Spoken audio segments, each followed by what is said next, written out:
नमस्कार, रउआ सभे देख रहल बानी संदीप कुमार के साथ द विशेष समाचार अब बनारसी अंदाज में। एक कहावत आप लोगन के हम बताई,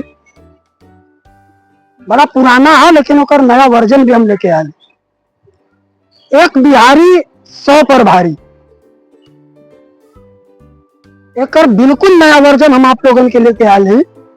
एक नीलाधारी सब पर भारी। जी हाँ, हम बात कर रहे बानी भीम आर्मी प्रमुख, आजाद समाज पार्टी के राष्ट्रीय अध्यक्ष, नगीना लोकसभा से नवनिर्वाचित सांसद भाई चंद्रशेखर आजाद उर्फ रावण जी के।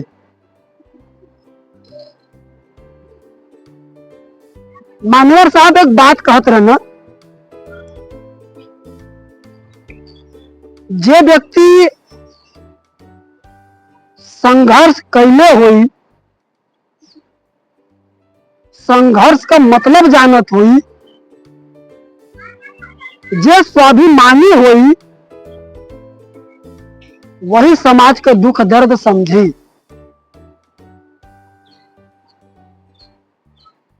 नहीं तो दलाल और चमचा सिर्फ जीत के संसद और विधानसभा में जइहा, बैठ के मजा मरिहा, फिर अपने घरे आइहा। आज मान्यवर साहब कांसीराम साहब का बात बिल्कुल सार्थक देखने के मिला था। जो खुद के दम पर कुछ करेला, कुछ बनावेला, ओके संघर्ष करे के पड़ेला और वही व्यक्ति संघर्ष का मतलब समझेला। बहुत बहुजन नेता है ना, अपने के दलित कहना, बहुजन कहना, मसीहा कहना, लेकिन कोई बहुजन के दुख दर्द के समझे वाला अब तक नहीं देखे के मिलल साहब कांसीराम साहब के बाद। हमें कुछ लो, हमें वो कैसे करत, हम का करत, हम पूरा देश जाना था, देखा था। लाखों लोग उनकर विरोध करना, समर्थन करना, लाखों विरोध के बाद भी आज भाई चंद्रशेखर जी संसद में जीत के पहुंचल हम और अपन बात रखत हम। कल संसद में जौन दहाव लगौना, जे दलित, शोषित, पीड़ित, मुसलमान,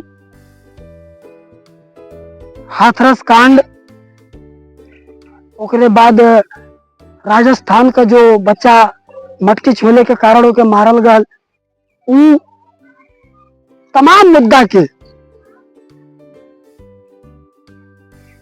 सरकारी और प्राइवेट कर्मचारियों का जो 8 घंटा से ज्यादा काम करावल जाता और उनके सही मजदूरी ना मिला था, एक चीज के भी बहुत कुछ बात तो सच में समाज का मुद्दा है, वो बात के भाई चंद्रशेखर जी कल रखना और इतना अच्छे से रखना कि पूरे संसद में सत्ता पक्ष और विपक्ष दोनों आंख टकी देखत रह गए। भाई चंद्रशेखर जी का पहली स्पीच इतना दमदार, इतना जोरदार कि आज पूरा बहुजन समाज खुश हो कि आज पहली बार उनकर मुद्दा के कोई जोर शोर के साथ रखा था। और आगे भी बहुजन समाज उम्मीद करी भाई चंद्रशेखर जी से और उनके पूरे टीम से, उनके पार्टी से, उनके संगठन से कि आने वाले समय में बहुजन समाज के मुद्दा के वो यही जोर और खरोश के साथ रखी है और समाज के न्याय दिलावे में समाज के साथ खड़े रही हैं।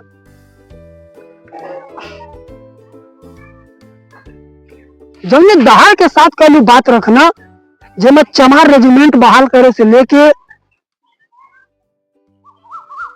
उत्तर प्रदेश पुलिस और देश भर के पुलिस पर जो अत्याचार होते, 8 घंटा का ड्यूटी के नाम पर उनके 24 घंटा उनसे काम करावल जाता, वो बात के शिक्षा के लेकर के जो अभी पेपर में धांधली होता है ओके लेकर के कोई ऐसा मुद्दा नहीं बचल जो मुद्दा के भाई चंद्रशेखर जी ना रखें।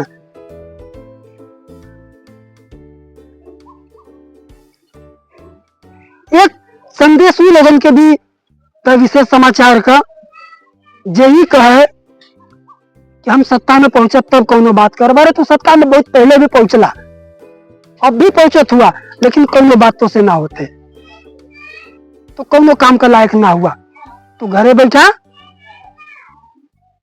और अपने संघर्ष के बल पर संसद विधानसभा में जाए वाले लोगन के मौका दा। बाप का बतौती ना भइले तोहार संसद और विधानसभा, जहां खाली तू रहा।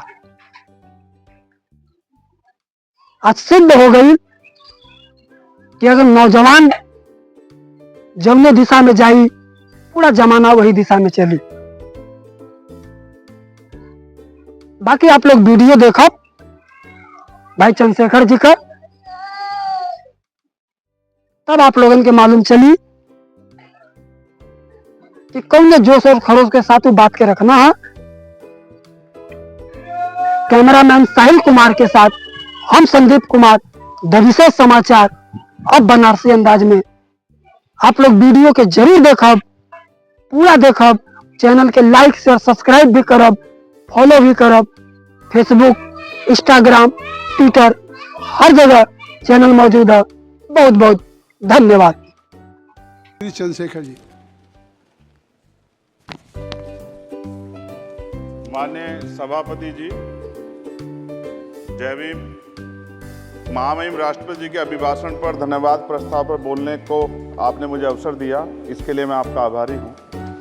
सभापति महोदय, सर्वप्रथम मैं बहुजन समाज में जन्मे सभी संतों, गुरुओं, महान पुरुषों को नमन करता हूँ, जिनमें महात्मा ज्योतिबा फूले, डॉक्टर बाबा साहब अम्बेडकर और मान्यवर काशीराम साहब को मैं याद भी करता हूँ आज के दिन पर। साथ साथ नगीना की महान जनता और भीम आर्मी और हमारी पार्टी आज़ाद समाज पार्टी काशीराम के साथियों का भी धन्यवाद करता हूँ। इसके बाद अपने कुल गुरु जगत गुरु सतगुरु रविदास जी महाराज को भी मैं नमन करता हूँ, जिन्होंने दुनिया को लगभग 600 साल पहले बेगमपुरा शहर के रूप में दुनिया का सबसे महान लोकतांत्रिक दर्शन दिया।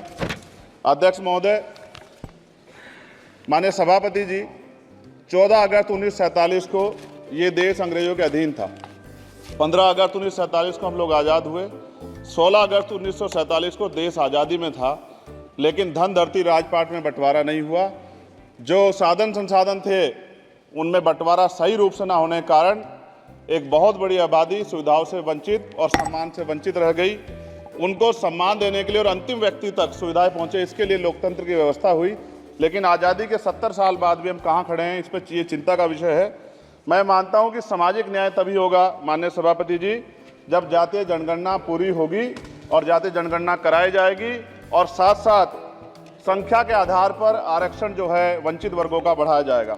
उसके साथ साथ जब राष्ट्रपति जी अभिभाषण पर बात रख रही थी तो उन्होंने शहरी और ग्रामीण क्षेत्रों के विकास की बात कही और ये भी कहा कि दुनिया में सबसे उत्तम शहर हमारे यहाँ बने। लेकिन माननीय सभापति जी, 70% आबादी तो गांव में निवास करती है, तो गांव की आबादी के बारे में भी सोचना होगा कि उनका जीवन कैसे बदले।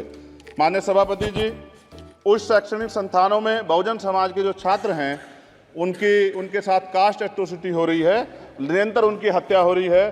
साथ साथ जो सरकारी कर्मचारी हैं दफ्तरों में, उनके साथ भी जो SC ST OBC और मुस्लिम और अन्य धार्मिक अल्पसंख्यक उनके साथ भी माननीय सभापति जी जातिगत और धार्मिक जो है शोषण किया जा रहा है।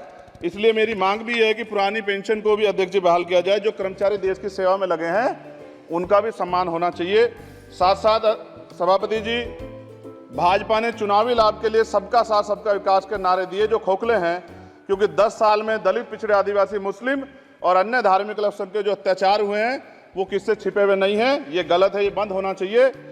सभापति महोदय जी, महामहिम राष्ट्रपति जी के अभिभाषण में निजी क्षेत्रों में SC ST OBC को रिजर्वेशन देने का कोई उल्लेख नहीं हुआ है, जो कि आज चर्चा का विषय, क्योंकि 98% प्राइवेट सेक्टर है, 2% सरकारी सेक्टर है, तो 98% प्राइवेट सेक्टर में भी हमारी हिस्सेदारी की बात होनी चाहिए। माननीय सभापति जी, आशा कार्यकर्ताओं, आंगनबाड़ी वर्करों, भोजन माताओं के वेतन वृद्धि पे भी कोई उल्लेख नहीं हुआ है, वो भी अभी नंगे, उन पर भी सोचना पड़ेगा। माननीय सभापति जी, जिस क्षेत्र से मैं चुन के आया हूं नगीना से, वो बहुत पिछड़ा क्षेत्र है। उस क्षेत्र में कोई विशेष आर्थिक पैकेज नहीं दिया गया, रोजगार की सेवाएं नहीं है, नौजवान पलायन करता है। IIT, IIM, एम्स, केंद्रीय विद्यालय आदि शिक्षा में और चिकित्सा संस्थानों की स्थापना होनी चाहिए, जो कि नहीं है।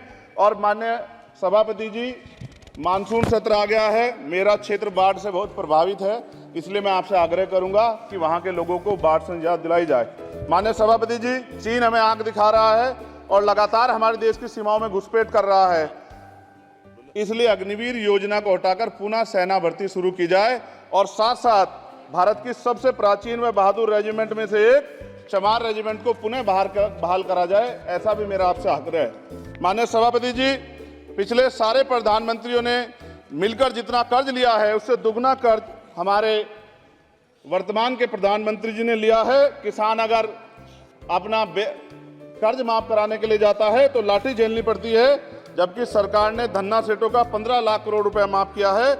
इस ओर हमें ध्यान देना पड़ेगा, हमारी आने वाली पीढ़ियों को ये कर्ज चुकाना पड़ेगा। माननीय सभापति महोदय जी, किसानों को MSP की लीगल गारंटी तथा किसानों का कर्ज माफ होना चाहिए। साथ साथ 2 अप्रैल 2018 को SC/ST के बच्चों पे बहुत बड़े पैमाने पे मुकदमे लगे थे, वो हमारी लड़ाई सही थी, ये सुप्रीम कोर्ट ने माना और बाद में सरकार ने माना, वो मुकदमे तुरंत वापस होने चाहिए। माननीय सभापति जी, प्रेस जो है उस पर भी शिकंजा कसा जा रहा है, जो पत्रकार सरकार के खिलाफ बोलता है नौकरी से हाथ धोना पड़ता है, और सोशल मीडिया हमारा हथियार है, उस पर तरह तरह के प्रतिबंध लगाए जा रहे हैं और विरोध करने वालों को सोशल मीडिया हैंडल भी सस्पेंड करा दिए जा रहे हैं। साथ साथ सभापति जी, पेपर लीक और परीक्षाओं के कैंसिल होने से देश के नौजवानों का भविष्य खतरे में है।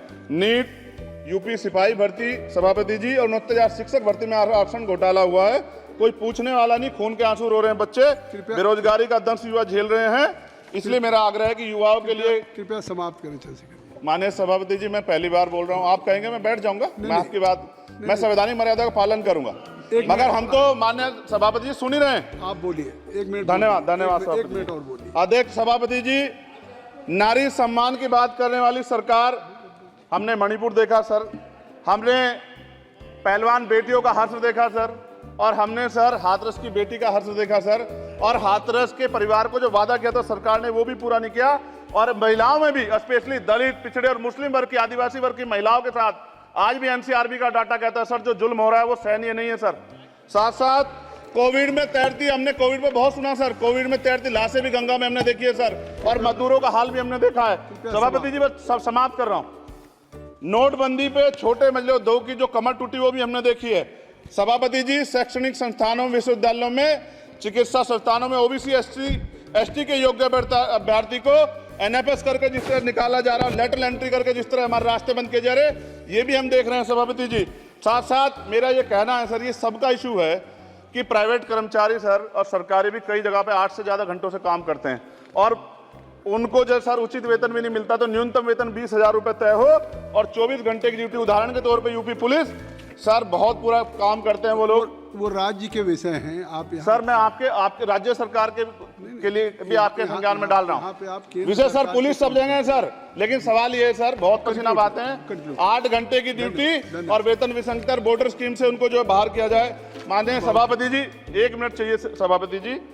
राष्ट्रपति जी ने धर्म के बारे में बात की थी, राम मंदिर से पहले हमारे गुरुघर तुगलकाबाद का फैसला आया था राष्ट्रपति जी, वो सभापति जी अभी तक दिल्ली में स्थित सदगुरु रविदास जी महाराज का गुरुघर नहीं बना। साथ साथ सभापति जी, अपनी बात को खत्म करते हुए मैं आपसे कहना चाहता हूं कि जितना देश दूसरों का है सर, इतना हमारा भी है। हम मरने के लिए पैदा नहीं हुए, जो चाहता है हमारी हत्या कर देता है। मूछें रखने पे, घोड़ी पे बैठने पे, मटकी छूने पे हमारी हत्या हो रही है। क्या बदला है सर 70 साल बाद भी? दलित, पिछड़े, मुसलमानों पे हिंसा नहीं रुक रही है सर। मेरा आपसे संरक्षण के साथ ये आग्रह है कि इन घटनाओं को रोका जाए, और देश किसी की बपोती नहीं है, देश संविधान से चलता है सर, और संविधान से चलेगा, संविधान छेड़खानी बर्दाश्त नहीं की जाएगी सर। धन्यवाद।